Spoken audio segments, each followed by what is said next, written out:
Bonjour. Y a-t-il eu vers l'an 1000 véritablement une sorte de peur, de terreur de la fin du monde? Eh bien je répondrai que ni plus ni moins qu'à chaque période. Et à cette période-là, comme aux autres, il y a eu des prophètes qui se sont levés pour annoncer la fin du monde, et il y a eu des malheurs terribles, la réalisation des sept mystères scellés de l'Apocalypse, 7 mystères qui sont les malheurs qui peuvent tomber sur l'humanité, à savoir la guerre, la famine, le fait que tôt ou tard tout empire est vaincu, etc. La réalité, c'est que la date de l'an 1000 n'a pas été particulièrement regardée par les gens qui vivaient collés, je dirais, aux événements du temps et donc aux malheurs qui leur tombaient dessus. Et il y avait, comme à notre époque, comme aujourd'hui, des prophètes qui annonçaient la fin des fins.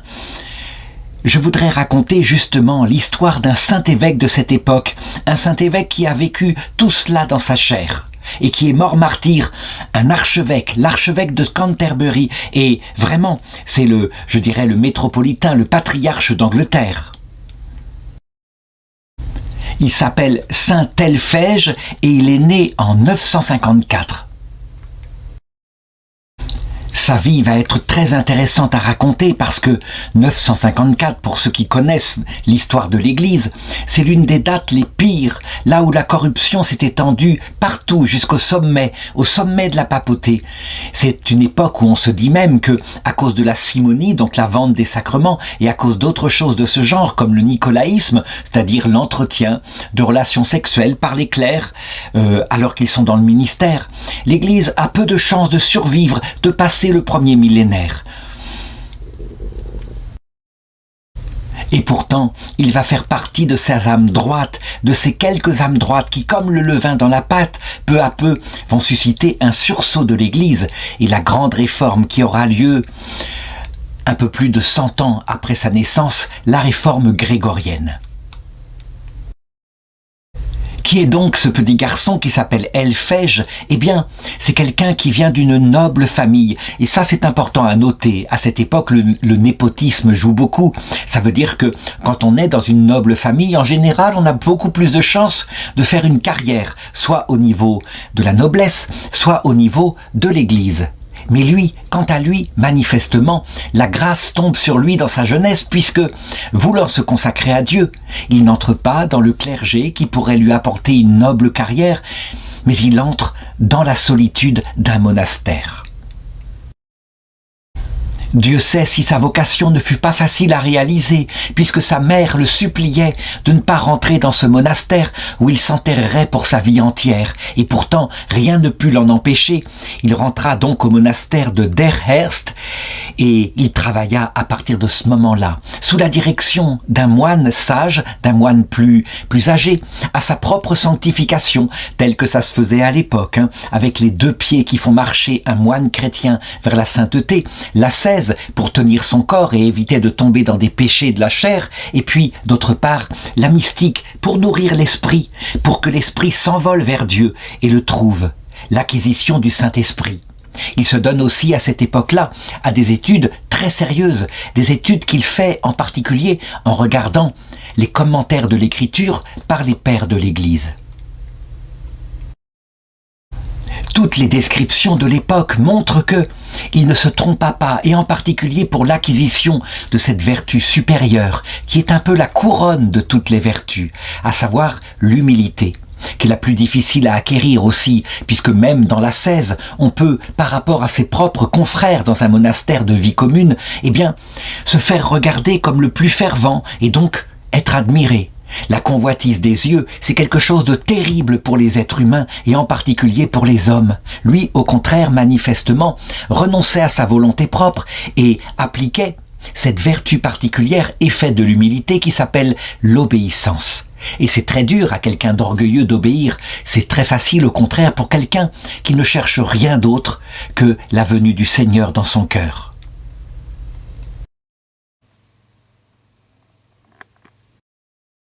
Au bout d'un certain temps, peut-être 10 ou 15 ans, après s'être ainsi purifié dans un monastère de vie commune, eh bien, il demanda à son père abbé la possibilité maintenant de se retirer dans la solitude, donc de se faire ermite, chose qui manifestement est une tradition qui venait des moines de l'Orient, où il était, d'un commun accord que commencer par la vie commune, c'était chose importante pour acquérir l'humilité, mais que le sommet de la perfection, lorsqu'on était moine, c'était de se retirer en ermitage avec un horaire fixé par son père spirituel, mais dans la solitude à rechercher Dieu. Et c'est ce qu'il fit, il obtient cette autorisation, ce qui montre que son père abbé le tenait en haute estime, puisque l'ermitage, c'est quelque chose de dangereux. On peut très vite se croire saint, puisque on suit finalement un emploi du temps, un horaire qui nous plaît, qui est fait de travail, qui est fait de prière, qui est fait d'études intellectuelles, bref, quelque chose d'équilibrant. Et on n'a pas les frères là, les frères de son monastère, pour nous rappeler toujours qu'on est un pauvre pécheur. Et ce qui fut curieux, c'est que, justement, à cause de sa grande tenue spirituelle, bientôt, des jeunes hommes qui voulaient se consacrer à Dieu vinrent le rejoindre dans sa solitude et se construisirent tout autour de lui des petites cellules pour bénéficier de ses conseils. Et c'est ainsi qu'il fonda lui-même un monastère qui avait une certaine vie commune, même si c'était plutôt semblable à la chartreuse. Ça veut dire chaque moine était des ermites. Il eut même à un moment donné, et c'était quelque chose de très important pour apprendre son futur métier d'évêque, donc de pasteur de terrain. Il eut donc à s'affronter à la révolte de quelques moines qui estimaient que son exigence sur la règle, la tenue absolue et parfaite de la lettre de la règle était exagérée, qu'il fallait mettre un peu de souplesse dedans.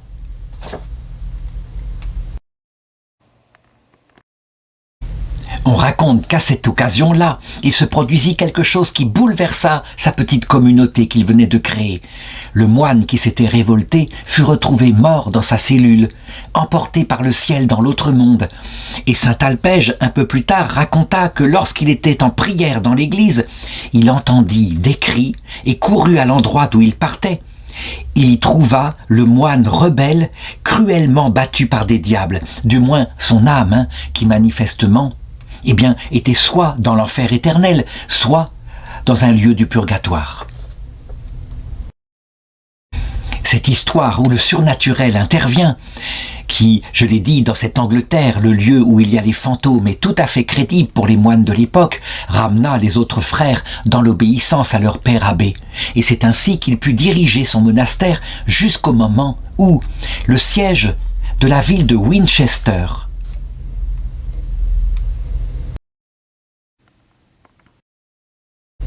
le siège épiscopal vint à se libérer de par la mort de son titulaire. Et les gens de la ville, comme ça se faisait à l'époque, évidemment se réunirent avec le clergé pour désigner le successeur de l'évêque. Mais ils ne tombèrent pas d'accord, il y avait un conflit, certains voulaient tel noble ou tel clerc qui était plutôt proche de tel noble, et puis un autre voulait un autre clerc. Si bien que, finalement, en désespoir de cause, n'arrivant pas à élire un successeur, on se remit à l'archevêque de Canterbury, qui à cette époque-là s'appelait Saint Eustane, et qui avait un rôle extraordinairement important dans l'Église, en particulier étant très proche du roi de l'époque, qui s'appelait Edgar, qui était un homme qui était plein de superstitions, mais en même temps, il voulait se tourner vers Dieu du mieux qu'il pouvait, tout en se livrant à des péchés. On raconte qu'il eut plusieurs fois des relations sexuelles, des viols avec des religieuses, et que l'une de ses filles, justement, plus tard se fit elle-même religieuse, étant née de son adultère. Toujours est-il que cet homme, fragile, mais voulant sincèrement se convertir, aida saint Eustane à évangéliser la région, et la région d'Anglie, comme on appelle le petit royaume de l'époque. Eh bien, cet évêque, étant devenu archevêque de Canterbury, leur conseilla de prendre comme évêque à Winchester, eh bien justement, Elphège, le père abbé, dont il avait une haute estime, dont il savait qu'il serait un pasteur pour le peuple excellent. Comment fit saint Eustane pour se déterminer? Eh bien, il raconta lui-même qu'il avait prié Dieu, qu'il ne s'était pas fié à son propre jugement, mais que dans un rêve la nuit, Dieu lui avait indiqué quel était le meilleur candidat.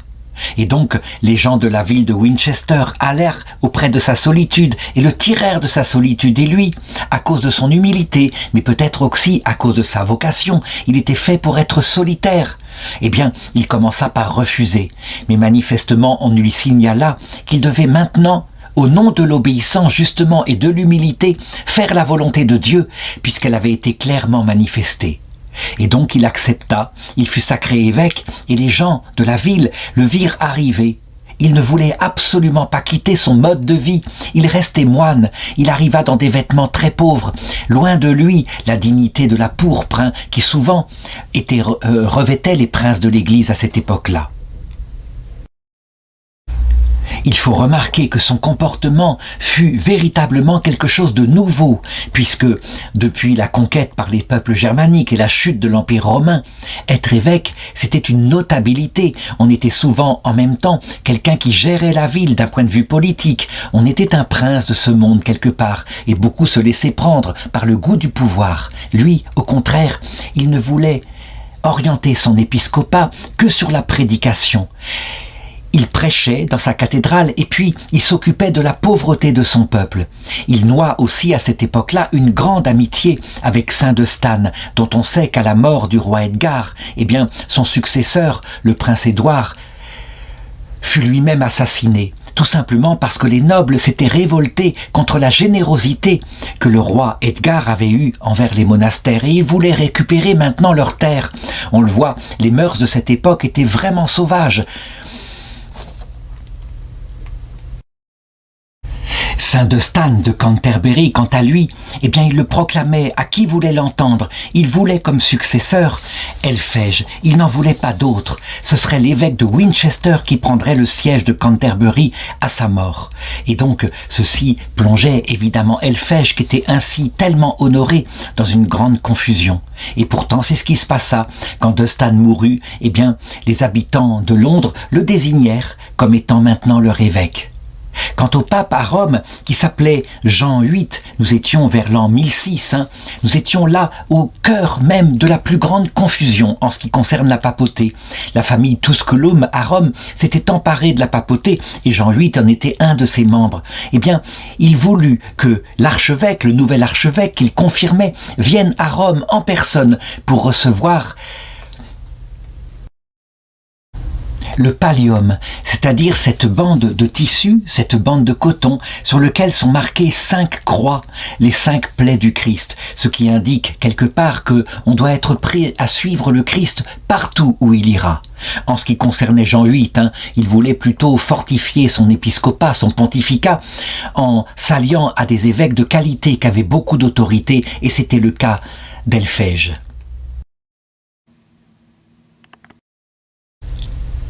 Durant son voyage, parce qu'il se rendit à Rome, on raconte que les habitants d'une ville en Italie décidèrent de piller son escorte et de retirer les biens qu'il avait.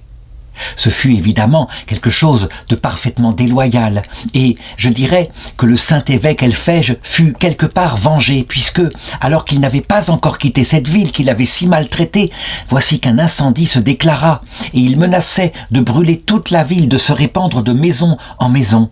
Et les gens de la ville se dirent que cet incendie, manifestement, était une punition de Dieu à cause du pillage dont il s'était rendu coupable. Et donc certains vinrent trouver Elphège en le suppliant de prier Dieu pour que l'incendie s'arrête, ce qu'il fit avec générosité, et un orage immense éclata, et la pluie éteignit l'incendie. Les gens de la ville, évidemment, bouleversés par cette affaire, réussirent à récupérer tous ses biens et à les lui rendre, et lui quitta la ville ainsi, après les avoir exhortés à mieux traiter les étrangers qui passaient dans leurs murs. Il reçut donc le pallium, ce signe de sa vocation, et il revint en Angleterre où il prit possession de sa cathédrale à Canterbury. Et il se mit à prêcher et à s'occuper de son troupeau comme il le fallait. Il se mit aussi à favoriser de nouveau les monastères et à reprendre les biens que quelquefois la guerre avait repris à ces monastères, de manière à ce que l'évangélisation se fasse de plus en plus. Cependant, il faut bien considérer quelle était l'époque.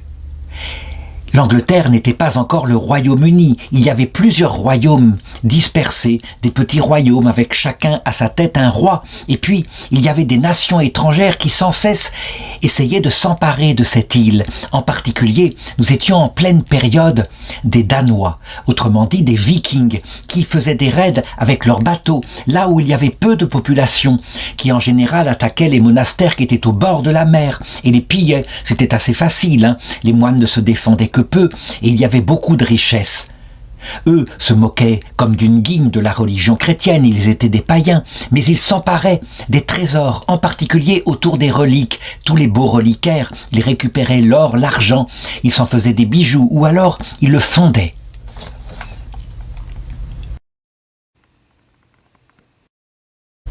Elphège était évêque de Canterbury depuis 4 ans, nous étions donc en 1010, quand il y eut de nouveau une expédition des Vikings qui se précipitèrent sur l'Angleterre et qui débarquèrent, mais cette fois avec une flotte immense et un nombre de guerriers qui était difficilement battable. Il faut dire que le roi de l'époque, qui s'appelait Ethelred, était faible, il avait peu d'armée. Et comble du malheur, voici qu'un comte de la région, donc un puissant, eh bien, s'était allié avec les Vikings, le comte Edric, ce qui fait que partout les ravages s'étendaient. Comment procédaient les Vikings? Eh bien, ils allaient à travers la campagne et ils pillaient partout. Ils chauffaient les pieds des paysans pour leur faire déterrer leurs économies, et puis ils faisaient le siège des villes pour s'emparer des trésors, ils demandaient des rançons. Bref, c'était véritablement des barbares qui n'avaient aucun respect pour la vie humaine, aussi bien les enfants, les femmes, les vieillards. Et leur but était simplement de s'enrichir. Que pouvait faire Elphège? Eh bien, c'est très simple. La plupart des gens auraient simplement fui, seraient partis sur un autre endroit. L'Angleterre était grande. Mais lui, il le dit. Jamais je ne partirai. Il n'en sera rien. Il n'y a qu'un pasteur mercenaire qui puisse abandonner son troupeau dans le danger. Et donc, il partit en avant des Danois et il n'hésita pas à aller les trouver avec les richesses qu'il avait dans son évêché, et à leur proposer des rançons pour racheter des captifs. Parce que, pour lui, c'était absolument nécessaire. Plus que le temple de pierre, il fallait sauver les temples de chair et les familles en particulier qui avaient été parfois divisées.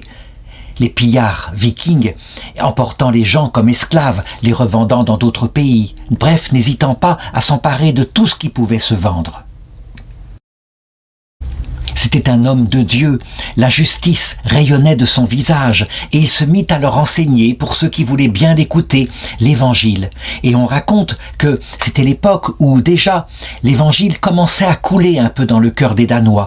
Les invasions barbares des Vikings allaient cesser bientôt, mais on raconte que plusieurs, écoutant sa parole, se convertirent et pratiquèrent peut-être encore un peu leur pillage, mais avec beaucoup plus d'humanité, tandis que d'autres, au contraire, étaient là qui disaient « Vous vous laissez circonvenir par un homme qui vous fait peur, mais qui n'est qu'un humain, et il faut continuer si vous voulez vous enrichir. Nous sommes partis en expédition, ce n'est pas ainsi pour être faible. »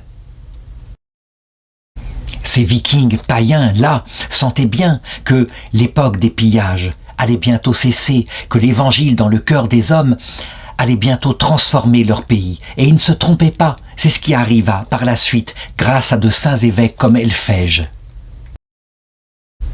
Motivés par les plus durs, ils décidèrent alors de lancer le siège, puisqu'ils savaient, l'évêque le leur avait dit, il leur donnerait de l'argent, et ils décidèrent de lancer le siège autour de Canterbury. Et l'évêque se réfugia avec son peuple dans la ville, et il leur les enseigna, il leur prêcha qu'il fallait tenir à tout prix, qu'il fallait tenir les remparts, et qu'il fallait, si jamais les Danois venaient à prendre la ville, il fallait tenir sa foi fermement, même s'ils exigeaient une apostasie. Mais manifestement, les Vikings étaient là, féroces, voulant s'emparer absolument de la ville, étant pour elles, le cœur même du trésor royal. Et donc ils firent le siège des remparts, et ils s'allièrent d'ailleurs avec d'autres personnes, je l'ai dit, avec les armes du comte Edric, et ils finirent par presser de plus en plus les remparts, et un jour par s'en emparer. Et là, ils entrèrent dans la ville, et ils se donnèrent à un massacre terrible.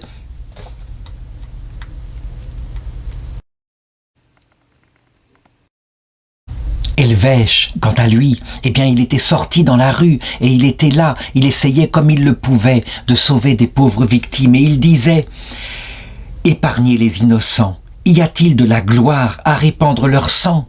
Tournez contre moi toute votre indignation. Je me la suis attirée en vous reprochant votre cruauté, en nourrissant, en habillant, en rachetant vos prisonniers. » Eh bien, les Danois leur prirent au mot. Ils l'attrapèrent, ils se saisirent de sa personne et il assista à l'incendie de sa cathédrale ainsi qu'au massacre de la plupart des chanoines de la cathédrale. Et ensuite, ils l'enfermèrent dans une prison dans laquelle il resta dans des conditions terribles pendant 7 mois. On peut imaginer, évidemment, les grands tourments par lesquels il passa dans cette prison. On peut imaginer de quelle façon Dieu purifia son cœur, lui qui, étant le berger de ses brebis, voyait les loups ainsi pénétrer dans la bergerie. Cependant, au bout de 7 mois, voici qu'une épidémie se déclencha chez les Vikings. Et là, eh bien, parce qu'ils étaient fort superstitieux, parce qu'ils se dirent que leur cruauté était punie maintenant par les dieux, alors ils eurent l'idée de tirer l'archevêque de sa prison et de le supplier d'intercéder pour eux, afin de les guérir de cette maladie. Et lui, qui aurait pu se venger et demander à Dieu de ne pas les guérir, au contraire, il intercéda pour eux, il pria pour eux, il offrit même pour eux le saint sacrifice de la messe. On le sait, hein, et là je voudrais m'arrêter un instant. Implorer pour la guérison de personnes qui sont tombées dans le péché, c'est quelque chose parfois qui n'est pas bienvenu. Les personnes, une fois guéries, retournent dans leur péché. Et c'est ce qui se passa ici. L'archevêque fut exaucé par Dieu. Et voici que leur santé commença à s'améliorer. Et alors, loin de se convertir, ils retournèrent dans leur péché, et certains disaient « Mais non, c'est une coïncidence, sa prière n'a eu aucun effet », et ils ne voulaient pas le relâcher, dans l'idée même que cet homme si notable, eh bien, on pourrait obtenir pour lui une rançon importante, et ils demandèrent 3000 marcs d'or pour le libérer. On le voit, il y avait en eux eh bien, la peur de leur perte avec la maladie, mais il y avait aussi en eux la soif de l'argent, la soif de l'or, et les deux se battaient, et donc dès que leur santé allait mieux, eh bien, la soif d'or passait en premier. C'est une autre convoitise dont parle Saint Jean, l'orgueil de la richesse. Ils le rejetèrent donc en prison, et ils exigèrent qu'il envoie des messagers un peu partout pour récolter une telle somme, ce à quoi Saint Helpège leur répondit qu'il n'avait pas d'or, mais il avait quelque chose qu'il pouvait leur offrir, qui consistait à connaître et à servir le Dieu vivant. Et il ajoutait qu'il refusait d'ouvrir les yeux à la lumière, que s'il refusait d'ouvrir les yeux à la lumière, il serait un jour traité avec plus de rigueur que Sodome, et il leur prédit que l'Angleterre ne serait pas longtemps sous leur domination. On peut constater l'extraordinaire liberté que saint Helpège avait à cette époque-là, alors qu'il était déjà très affaibli par la quantité le temps qu'il avait passé en prison. Ce qui fait que les Vikings qui étaient là, qui écoutaient son discours, eh bien, entrèrent dans une grande fureur. Et l'un d'eux, qui était particulièrement féroce, eh bien, se jeta sur lui pour le bastonner, pour, je dirais, lui faire ravaler ses mots à l'intérieur de sa bouche. Voulait-il le tuer complètement? Probablement non, il voulait simplement le faire taire, mais je dirais dans leur fureur, dans leur colère, ils ne retenaient pas leur coup, ce qui fait que Helpège priait alors qu'il était en train d'être lynché. Ô bon, ô incomparable pasteur, ayez compassion des enfants de votre Église que je vous recommande en mourant. Sans doute n'aurait-il pas pu survivre, les coups étaient allés trop loin, mais voilà comment il mourut en définitive.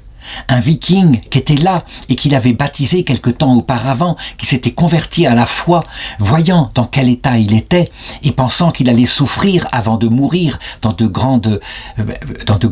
une longue agonie, décida de lui rendre un service et prenant sa masse, sa hache d'armes, sa hache de viking, eh bien, il la lui fracassa sur la tête et c'est ainsi qu'il mourut. Et le viking pensait certainement qu'il avait procédé ainsi dans un acte de pitié et de charité. C'est ainsi que saint Elpège mourut. Il avait 59 ans, nous étions le 19 avril 1012. On voulut jeter son corps dans la rivière, pour s'en débarrasser, mais les convertis, les vikings qui étaient là et qui étaient scandalisés par la manière dont leurs frères restés païens avaient traité celui qui leur avait si bien parlé, eh bien ne voulurent pas qu'un tel sacrilège soit fait et voulurent qu'il ait une sépulture au cœur même, avec des honneurs funèbres et au cœur même de sa cathédrale qui, je l'ai dit, était en ruine, avait été incendiée.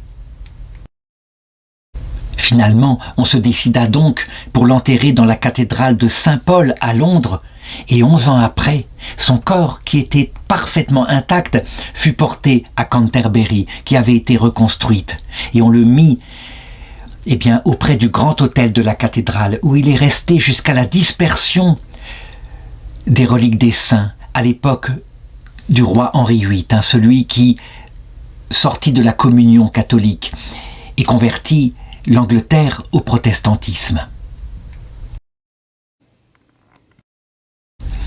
Ce qui est étonnant, c'est que tout ce qu'il avait prophétisé aux Danois, tout cela se réalisa. Le chef Hakon, Turkil et les autres chefs vikings périrent misérablement peu de temps après dans une contre-attaque faite par les Angles et les Saxons. Quant à leur flotte, composée de plus de 200 navires, elle fut presque entièrement engloutie par une tempête.